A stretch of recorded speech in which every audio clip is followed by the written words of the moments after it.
Hello dear friends, स्वागत है आपका अपने यूट्यूब चैनल SD एजुकेशन पर। आज है 25 जनवरी 2025 और हम बात करेंगे आज के most important current affairs question के बारे में। जैसा कि आप सभी लोग जानते हैं, हम अपने इस वीडियो में जो भी आने वाले एग्जाम्स हैं उन सभी एग्जाम्स के लिए इंपॉर्टेंट करंट अफेयर्स के जो क्वेश्चन होते हैं उनको यहाँ पर कवर किया जाता है। साथ ही साथ उन क्वेश्चन से रिलेटेड जो भी इंपॉर्टेंट पॉइंट बनते हैं, इंपॉर्टेंट फैक्ट बनते हैं, उनको भी कवर किया जाता है। तो अगर आप वीडियो पर पहली बार आए हैं तो वीडियो को शुरू से लेकर लास्ट तक पूरी देखिए। वीडियो अगर पसंद आती है तो वीडियो को लाइक कीजिए, अपने दोस्तों के साथ वीडियो को अधिक से अधिक शेयर कीजिए, साथ ही साथ चैनल को सब्सक्राइब भी कीजिए। बढ़ेंगे आगे की तरफ और बात करेंगे हम आज के पहले प्रश्न की। आज का पहला प्रश्न इंपॉर्टेंट प्रश्न है, दिवस से रिलेटेड है। तो हाल ही में राष्ट्रीय बालिका दिवस कब मनाया गया, यानी कि जो राष्ट्रीय बालिका दिवस है या नेशनल गर्ल चाइल्ड जो डे है, ये कब मनाया जाता है? तो ऑप्शन नंबर सी इस प्रश्न का सही जवाब हो जाएगा, यानी कि 24 जनवरी को राष्ट्रीय बालिका दिवस मनाया गया। डिटेल में इसके बारे में बात करें अगर नेशनल गर्ल चाइल्ड डे के बारे में, तो हर साल 24 जनवरी को राष्ट्रीय बालिका दिवस मनाया जाता है। इसके मनाए जाने का जो मुख्य उद्देश्य है वह मुख्य उद्देश्य है बालिकाओं के अधिकारों, कल्याण और सशक्तिकरण को बढ़ावा देना है। यानी कि किस प्रकार से जो बालिकाएं होती हैं उनके जो भी अधिकार हैं उनके कल्याण के लिए, उनके कार्यों के लिए और उनके सशक्तिकरण के लिए उनको किस प्रकार से बढ़ावा दिया जा सके। बात करें नेशनल गर्ल चाइल्ड डे की जो शुरुआत है वह 2008 में भारत सरकार के द्वारा की गई थी। इस वर्ष की जो थीम है वो थीम है उज्जवल भविष्य के लिए लड़कियों को सशक्त बनाना। इंपॉर्टेंट पॉइंट है ये, खासकर थीम ज़्यादातर पूछी जाती है। तो उज्जवल भविष्य के लिए लड़कियों को सशक्त बनाना, ये इस वर्ष की थीम रखी गई है। बात करिए क्यों मनाया जाता है, तो प्रधानमंत्री इंदिरा गांधी जी, यानी कि भारत की पहली महिला प्रधानमंत्री इंदिरा गांधी जी, उन्होंने 24 जनवरी यानी 24 जनवरी को ही 1966 में प्रधानमंत्री के पद की इन्होंने शपथ ली थी। और इस कारण से जो बालिकाएं होती हैं उनके शक्ति को प्रदर्शित करते हुए राष्ट्रीय बालिका दिवस मनाया जाता है। आगे बढ़ते हैं अगले क्वेश्चन की ओर। अगला क्वेश्चन है, अमेरिका में जन्मजात नागरिकता कानून कब से लागू है, जिसे समाप्त करने की जो प्रक्रिया है वो डोनाल्ड ट्रंप ने शुरू करने का आदेश दिया हुआ है। यानी कि अभी हाल ही में डोनाल्ड ट्रंप जो कि राष्ट्रपति बने हुए हैं, अमेरिका के राष्ट्रपति पद की उन्होंने शपथ ली और इसके बाद से माना जा रहा है कि जो जन्मजात नागरिकता कानून है इसे समाप्त करने के जो निर्देश हैं वो दिए जा चुके हैं। तो जो जन्मजात नागरिकता कानून है ये अमेरिका में कब से लागू है? तो ऑप्शन नंबर ए इस प्रश्न का सही जवाब हो जाएगा, यानी कि 1968 से ही अमेरिका में जन्मजात नागरिकता कानून लागू है। यानी कि वहाँ पर जो नागरिकता है वो जन्म के आधार पर तय होती है। यानी कि किसी भी व्यक्ति का अगर वहाँ पर जन्म होता है तो उसको ऑटोमेटिक ही अमेरिका की नागरिकता मिल जाती है। और इसे अब समाप्त करने की जो बात है वो डोनाल्ड ट्रंप ने की हुई है। आगे बढ़ते हैं अगले पॉइंट की तरफ। अगर हम बात करें तो अमेरिका में जन्मजात नागरिकता कानून 1868 से लागू है, जिसे समाप्त करने की प्रक्रिया डोनाल्ड ट्रंप ने शुरू करने का निर्देश दिया हुआ है। उन्होंने माता पिता के बच्चों को जन्मजात नागरिकता देने से इनकार करने का आदेश दिया है जो अमेरिका में अवैध रूप से रह रहे हैं।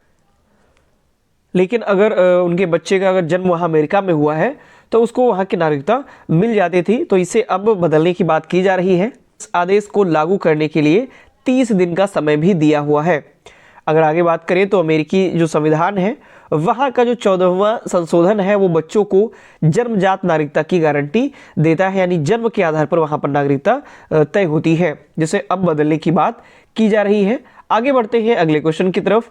अगला क्वेश्चन है, जम्मू कश्मीर के किस जिले में 17 जो मौतें हुई हैं जिसके बाद एक गांव को कंटेनमेंट क्षेत्र घोषित कर दिया गया है? यानी कि हाल ही में अभी जम्मू कश्मीर में न्यूज निकल करके ये आ रही है कि जम्मू कश्मीर के राजौरी जिले में, यानी ऑप्शन 20 प्रश्न का सही जवाब हो जाएगा, राजौरी जिले में 17 लोगों की मौत हो गई है, जो कि एक प्रकार से कहा जा रहा है कि किसी बीमारी की वजह से हुई है। किस प्रकार से हुई है ऐसा भी ज़्यादा निकल करके सामने नहीं आया है, बात अभी रहस्यमय ही बनी हुई है। तो 17 मौतों के बाद एक गांव को कंटेनमेंट जो जोन है वो क्षेत्र है वो घोषित कर दिया गया है। बात करें अगर हम तो जम्मू कश्मीर के राजौरी जिले के एक गांव को 3 परिवारों की 17 रहस्यमय मौतों के बाद कंटेनमेंट जोन घोषित कर दिया है।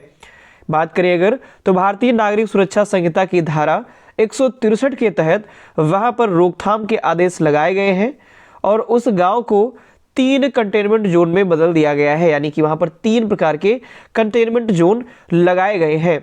जो मृतक हैं उन मृतकों की जब जांच की गई है तो उनके जांच में न्यूरोटॉक्सिन नामक जो पदार्थ है वो पाया गया है। इस पदार्थ को उसके अंदर मिला हुआ है जो भी मृतक है उनके वहाँ के, और आगे भी जांच की प्रक्रिया चल रही है। और ये ऐसा माना जा रहा है कि किसी बीमारी की वजह से इन 17 लोगों की मौत हो गई है।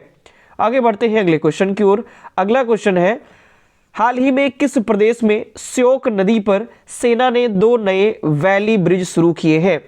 तो ऑप्शन नंबर सी इस प्रश्न का सही जवाब हो जाएगा, यानी कि लद्दाख में श्योक नदी पर सेना ने 2 नए वैली जो ब्रिज हैं उनका निर्माण शुरू किया हुआ है। बात करें अगर हम डिटेल में इनके बारे में, तो हाल ही में सेना ने लद्दाख में श्योक और नुब्रा घाटियों को जोड़ने के लिए 2 वैली जो पुल हैं वो बनाए हुए हैं, जिससे केंद्र शासित प्रदेश लद्दाख में श्योक और नुब्रा घाटियों के बीच जो संपर्क है वो बढ़ गया है। ये जो पुल है ये 50 फीट चौड़े और 100 फीट लंबे हैं दोनों पुल, और इनका जो निर्माण है वो fire and fury corps engineers के द्वारा किया गया है। तो इंपॉर्टेंट क्वेश्चन है, ये भी नोट डाउन कर लीजिए। और बढ़ते हैं अगले क्वेश्चन की ओर। अगला क्वेश्चन है, हाल ही में किस देश में समलैंगिक विवाह को कानूनी मान्यता मिली हुई है? यानी कि ऐसा कौन सा देश है जहां पर हाल ही में अभी समलैंगिक विवाह को कानूनी मान्यता मिल गई? तो ऑप्शन नंबर 20 प्रश्न का सही जवाब हो जाएगा, यानी कि थाईलैंड में समलैंगिक विवाह को कानूनी मान्यता मिल गई है। इसके बारे में अगर हम डिटेल में बात करें तो पूर्वी एशियाई देश थाईलैंड में समलैंगिक विवाह को कानूनी मान्यता मिल गई, और ये 23 जनवरी 2025 को ये जो मान्यता है वो इसको मिली हुई है।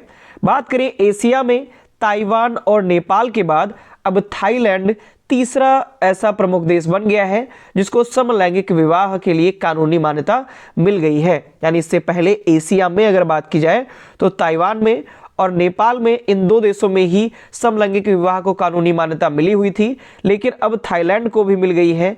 इस कारण एशिया में 3 ऐसे देश हो चुके हैं जिनको समलैंगिक विवाह की कानूनी मान्यता मिल चुकी है। बात करें 2001 में नीदरलैंड समलैंगिक विवाह को कानूनी जो अनुमति है वो पाने वाला पहला देश बना था। यानी पहला देश कौन सा था?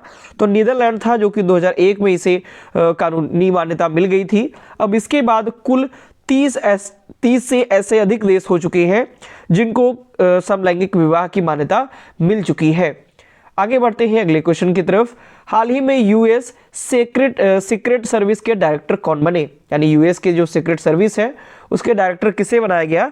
तो ऑप्शन नंबर 20 प्रश्न का सही जवाब हो जाएगा, यानी कि शॉन करन को यूएस सीक्रेट सर्विस का डायरेक्टर बना दिया गया है। बात करें अमेरिकी राष्ट्रपति डोनाल्ड ट्रंप ने सीक्रेट सर्विस के डायरेक्टर के तौर पर शॉन करन को चुना हुआ है। कब? तो 22 जनवरी 2025 को इन्हें सीक्रेट सर्विस का डायरेक्टर बना दिया गया।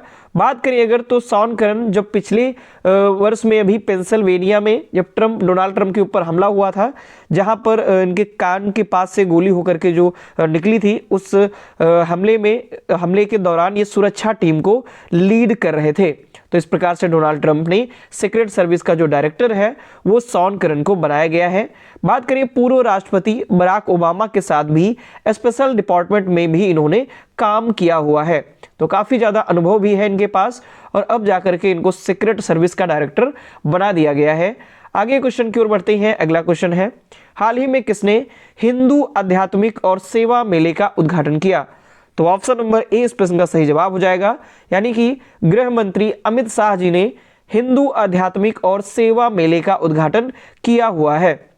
डिटेल में बात करें तो केंद्रीय गृह मंत्री अमित शाह ने गुजरात के अहमदाबाद के GMDC ग्राउंड में हिंदू आध्यात्मिक और सेवा मेले का उद्घाटन किया। ये उद्घाटन इन्होंने 23 जनवरी 2025 को किया। इससे पहले 2018 में यह मेला लगा था, और अब 2018 के बाद अब जाकर के ये जो मेला है ये लगा हुआ है। बात करें अगर तो जो ये मेला लगा हुआ है हिंदू आध्यात्मिक और सेवा मेला, इसका जो कार्य है या फिर कह सकते हैं इसको जो मानता है वो मिनी कुंभ मेले के रूप में इसको आयोजित किए जाने की बात की जा रही है। बात करें हिंदू आध्यात्मिक और सेवा संस्थान गुजरात ने 23 से 26 जनवरी तक वस्त्रापुर GMDC ग्राउंड में इस मेले का आयोजन किया हुआ है। आगे क्वेश्चन की ओर बढ़ेंगे। अगला क्वेश्चन है, हाल ही में किस राज्य सरकार ने Megha engineering and infrastructure limited के साथ 3 समझौते ज्ञापन पर हस्ताक्षर किए हुए हैं? तो ऑप्शन नंबर 20 प्रश्न का सही जवाब हो जाएगा, यानी कि तेलंगाना राज्य सरकार ने Megha engineering and infrastructure limited के साथ 3 समझौते ज्ञापन पर हस्ताक्षर किए हुए हैं। बात करें अगर हम डिटेल में, तो तेलंगाना राज्य सरकार ने, जिसके मुख्यमंत्री हैं रेवंत रेड्डी, इन्होंने मेघा इंजीनियरिंग एवं इंफ्रास्ट्रक्चर लिमिटेड के साथ 3 समझौते ज्ञापन पर हस्ताक्षर किए। कब? तो 21 जनवरी 2025 को दावोस में, जब विश्व आर्थिक मंच यानी वर्ल्ड इकोनॉमिक फोरम जब आयोजित किया गया, वहीं पर ही इन्होंने इन 3 समझौते ज्ञापन पर हस्ताक्षर किए हुए हैं। बात करें तेलंगाना के जो मुख्यमंत्री रेवंत रेड्डी हैं, ये तेलंगाना राइजिंग डेलीगेशन को लीड भी कर रहे हैं और MEL यानी कि मेघा इंफ्रास्ट्रक्चर एंड लिमिटेड 2160 आधुनिक पंप स्टोरेज परियोजना स्थापित करने के लिए 11,000 करोड़ रुपए का निवेश भी करने वाली है। आगे बढ़ेंगे अगले क्वेश्चन की ओर। अगला क्वेश्चन है, हाल ही में south Korean tech company Samsung का जो लॉन्च इवेंट है, ये कहाँ आयोजित किया गया? तो ये पहला प्रकार का लॉन्च इवेंट आयोजित किया गया। ये पहला लॉन्च इवेंट था सैमसंग कंपनी का। ये एक साउथ कोरियन कंपनी है और इसका जो लॉन्च इवेंट है, ये अमेरिका के कैलिफोर्निया में इसको आयोजित किया गया। डिटेल में इसके बारे में अगर हम बात करें, तो अमेरिका के कैलिफोर्निया शहर स्थित सैन होजे SAP सेंटर में साउथ कोरियन टेक जो कंपनी सैमसंग है, इसका लॉन्च इवेंट आयोजित किया गया। इसका जो आयोजन है वो 22 से 23 जनवरी 2025 को किया गया। ये सैमसंग कंपनी का पहला लॉन्च इवेंट है जिसमें next generation Galaxy S series के डिवाइसेस को पेश किया गया और इन डिवाइसेस के अंतर्गत इसमें Galaxy S25 ultra, Galaxy S25 plus और गैलेक्सी S25 इन सभी को लॉन्च किया गया है। आगे बढ़ते हैं नेक्स्ट और लास्ट क्वेश्चन की तरफ। तो लास्ट क्वेश्चन है आज का, हाल ही में किसके द्वारा ऑपरेशन सर्द हवा शुरू किया गया? तो ऑप्शन नंबर डी इस प्रश्न का सही जवाब हो जाएगा, यानी कि बॉर्डर सिक्योरिटी फोर्स BSF के द्वारा ऑपरेशन सर्द हवा शुरू किया गया है। इसके बारे में अगर हम बात करें, तो राजस्थान में जो भारत और पाकिस्तान सीमा है, वहां पर सीमा सुरक्षा बल यानी कि बॉर्डर सिक्योरिटी फोर्स ने ऑपरेशन सर्द हवा शुरू किया हुआ है। यह जो ऑपरेशन है, यह गणतंत्र दिवस यानी कि 26 जनवरी के मद्देनजर रखते हुए चलाया जा रहा है, ताकि किसी भी प्रकार की घुसपैठ की जो कोशिश है वो ना होने पाए। इसके लिए ये जो ऑपरेशन है ये चलाया जा रहा है। ऑपरेशन सर्द हवा का जो मकसद है वो सर्दी के मौसम में किसी भी प्रकार की घुसपैठ और अवांछनीय गतिविधियों को रोकना है। BSF के बारे में बात करें तो BSF का जो गठन है वो 1 दिसंबर 1965 को हुआ था और यह गृह मंत्रालय के अधीन के अंतर्गत आता है। तो ये थे आज के हमारे मोस्ट इंपॉर्टेंट करंट अफेयर्स के क्वेश्चन। आशा करता हूँ सारे क्वेश्चंस आपको पसंद आए होंगे। जो वीडियो है वो आपको इन्फॉर्मेटिव लगी होगी। तो अगर आपको ये वीडियो पसंद आती है तो इसके लिए आप वीडियो को लाइक करें, अपने दोस्तों के साथ वीडियो को अधिक से अधिक शेयर करें और चैनल को सब्सक्राइब भी करें। धन्यवाद।